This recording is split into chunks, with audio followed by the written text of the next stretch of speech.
The End of an African Prince.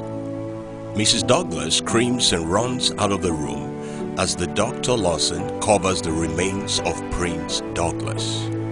Oh, Prince Douglas, I would have done anything to save you. Rest in peace. Dr. Lawson leaves and Prince Douglas is left alone in the room. And suddenly he awakes and begins to come out of his body. What is happening to me? Am I going insane? I am leaving my body. This can't be real. I must be dreaming. I don't understand what is happening. Hey, what is this? I'm floating. What is happening to me? I'm afraid. This can't be happening. No! Suddenly he finds himself on a wide plain with nothing whatsoever in sight, and there was no sense of time. Where am I? What am I doing here? What kind of place is this? There is nothing and nobody in sight. There's absolutely no sense of time. Where am I going? Why am I afraid? Somebody come and help me. As he moves further, he comes across an angel. Please, can you tell me where I am? I don't know how I got here, and I don't know where I'm going. A force I cannot control has moved me till I got here. Please help me. You are dead and on your journey to where you will spend your eternity. This will be determined by whether or not your name is found in the Lamb's Book of Life. You may proceed to check your name. He comes before another angel. Douglas, son of Anthony, your name is not in the book of life. Depart to the place you have chosen, hell, created for the devil and his angels. Depart! I am finished. I am finished. He runs to the angel. Please have mercy on me. Don't let me go to hell. I'm ready to do anything now. Please help me, sir. It's too late to do anything. There is no repentance here. You had the chance, but you rejected Jesus the Savior. Depart into eternal damnation in hell. Depart now. Immediately a strong force sweeps him away and he appears in a hot, dark smelling tunnel.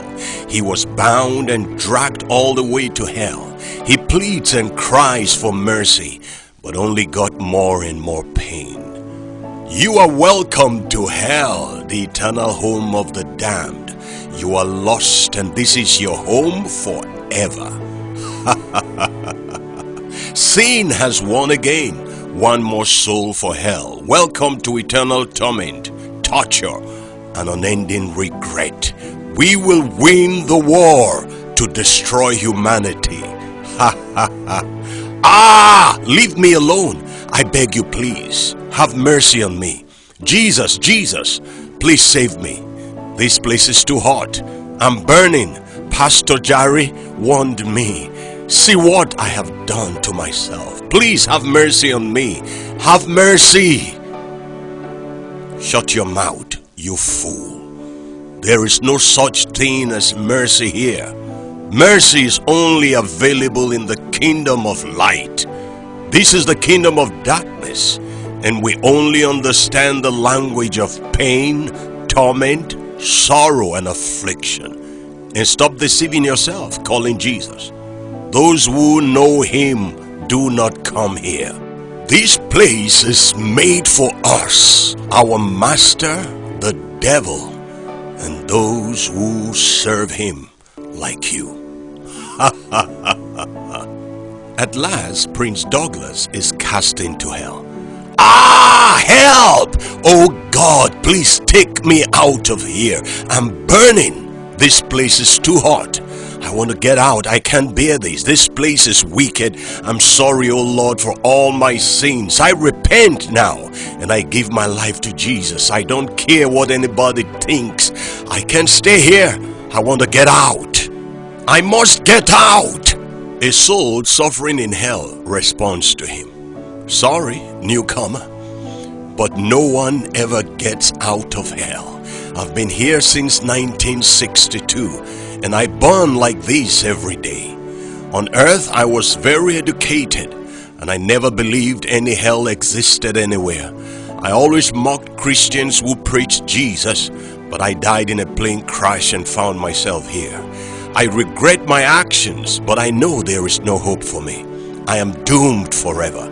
I am thirsty. I'm thirsty. Ah! He hears another soul cry out. I was a man of God on earth. God anointed me and gave me a clear assignment to preach the truth and to reprove sin. But as my church grew, I found out that those who forsook doctrines and became self-made prophets were getting more members. So I joined them to preach enticing messages and prophesy lies. I missed heaven because of my disobedience. Ah! Hear this woman. I was a choir mistress in my church for over 10 years. My pastor only preached on power and prosperity to keep his crowd. He deliberately neglected those real teachings that bring godly sorrow, which leads to repentance. So I and other members lived a life of sin, worldliness, and pride. Like our pastor, all that mattered to us was gathering of wealth. We totally forgot about heaven. Eternity was never in our thought. I have been thirsty in hell since 1998. I am lost forever. I'll never forgive my pastor.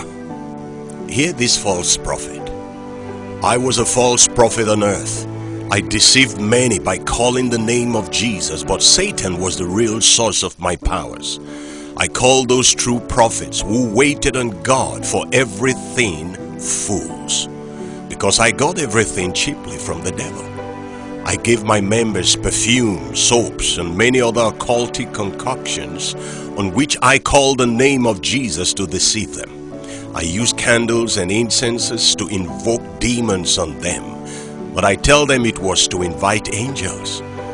Satan promised me that if I won much souls for him, I will be given a special position when I die. But this is what I got. The devil is a liar. And this young lady said, on earth I was going to church, but I loved fornication, naked dressing, worldly music, movies. My pastor warned me, but I said it didn't matter, that God is only interested in our hearts. I said I was still young. Oh, had I known. And Douglas cried, oh God, please give me another chance to go back to the earth for just 1 minute. I don't care if I'm made the most miserable, most sick, most hated, or the poorest man in the world. Just this last chance to go and repent. All the sufferings on earth put together is nothing. Nothing. I mean nothing to be compared with this suffering here. I wish I could just die again. Ah! Meanwhile, back on earth, men were saying beautiful things about him. Our loving brother Douglas lived a godly life. We all can testify to how he loved God and lived right. His lifestyle is worthy of emulation. I'm so sure he's right now resting in the bosom of Abraham. We love you, but Jesus loves you more. May your gentle soul continue to rest in perfect peace till we meet again.